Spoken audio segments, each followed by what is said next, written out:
সবার একজনের জীবনে যদি একটা ঝড় আসে, ওই ঝড়ের ভিতরে আমাদের সবাইকে নিয়ে ফেলা, এটা বাইরে থেকে জাজমেন্টটা করাটা খুব সহজ।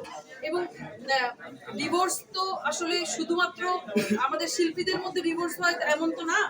এখন তো ডিভোর্স একটা মানে আমি জানি না, ডিভোর্স মানে আমাদের যে শিল্পীদের মিডিয়ার মানুষজনের চেয়ে বাইরের মানুষের আমার মনে হয় বেশি হয়।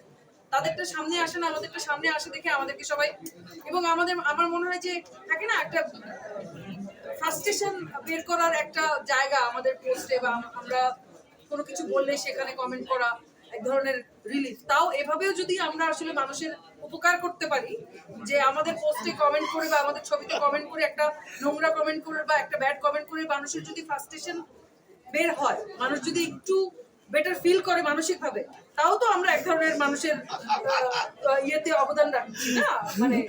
তো ওইটাই আর কি। গালি দিয়ে যদি ভালো লাগে তো দেন। ও আচ্ছা, এই যে এতদিন আপু বিয়ে করতেন কবে, এখন আপু মামা হবো কবে না? হ্যাঁ হবেন হবেন, এমনি তো মামার কি অভাব আছে নাকি? ভাগনার কি অভাব আছে?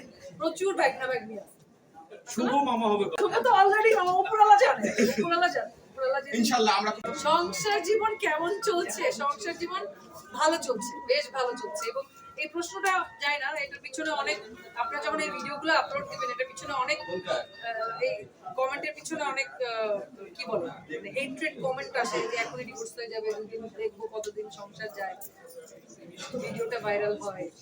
ওই যে আপনাদের কন্টেন্ট ভালো, ওইটা সবাই খুব মজা পেয়েছে, ওটার জন্য সংসার আমার ভালো লাগে। তো গান, সংসার আমার খুবই ভালো লাগে, আমার মনে হয় সবারই সংসার ভালো লাগে, আমার খুবই ভালো লাগে সংসার। এবং আমার সংসার আলহামদুলিল্লাহ খুব ভালো লাগছে।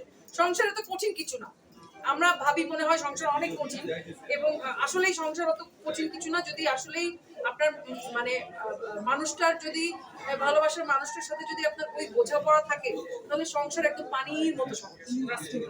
সবাই সব মানুষ তো আসলে সমান না। আমরা টিভি পর্দায় কাজ করি, তার মানে আমাদের সবাই আমরা একরকম এরকম তো না, তাহলে তো আমরা সবাই সুপারস্টার থাকি, তাই না? তো আসলে তো সেরকম না বিষয়টা। আমরা মানুষ হিসেবেও যেমন আলাদা, আমাদের মনস্তাত্ত্বিক জায়গাও আলাদা, আমাদের চিন্তা ভাবনার জায়গাও আলাদা, আমাদের চিন্তার জগৎ আলাদা, আমাদের ভাবনার জগৎ আলাদা। মানুষ হিসেবে আমরা সবাই আলাদা। Thank you.